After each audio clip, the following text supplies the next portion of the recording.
Le département DS, il s'est vraiment structuré à partir de 2014. Donc il est quand même assez récent, on va dire encore. Parce qu'on est parti d'à peu près une toute petite dizaine de personnes, hein, ce qu'on est aujourd'hui. Et donc on a voulu voilà, se structurer aussi en offreur de services.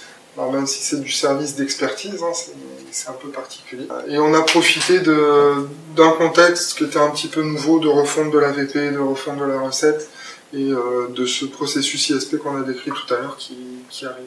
Donc on a produit un catalogue de services, hein, qui est en ligne sur l'intra-SI, qui a trois lignes de services.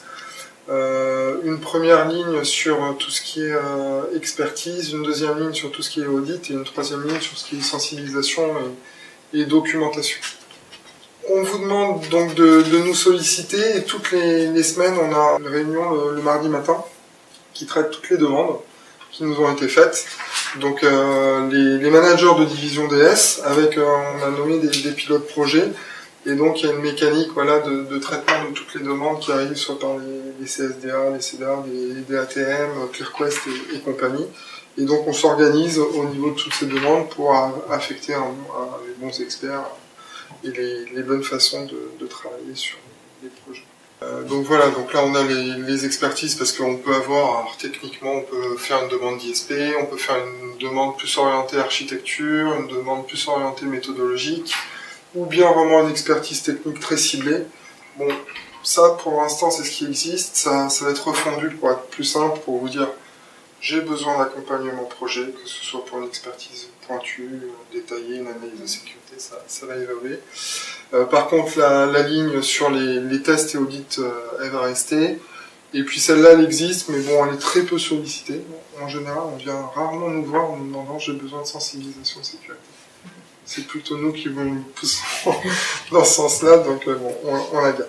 On brasse beaucoup de projets, hein, donc c'est là où on a aussi besoin de se structurer un petit peu, parce que bon, on a une volumétrie projet en CSDA qui est très importante, on a au moins une grosse vingtaine de demandes par mois, donc on arrive un petit peu à saturation, parce que comme on est beaucoup investi sur des gros projets type le DMP, SNDS, France Connect, du coup on a des experts en interne qui sont dédiés à 100% sur ces projets, et tous les autres, on commence à avoir du mal. Donc c'est pour ça que nous aussi on est obligé de faire l'agile sur notre process, et de revoir notre façon de faire de l'analyse de risque pour essayer de fluidifier un petit peu le process. Ce que je voulais vous dire, c'est que il y a une offre d'expertise et on a identifié un besoin là, qui est en train de se développer sur la partie fabrication, puisque l'équipe de Guillaume Roberti a intégré DS, et donc il va falloir qu'on rajoute ces offres de services par rapport au S8, par rapport à tous les composants qui sont gérés chez Guillaume.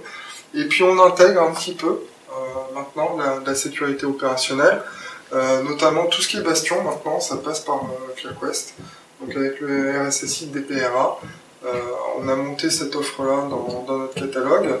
Et puis demain, voilà, il y aura le serveur de rebond national qui va venir, et peut-être l'Interco. On souhaite que l'Interco vienne aussi dans ce catalogue. Donc on va essayer de développer notre offre de service côté sécurité opération.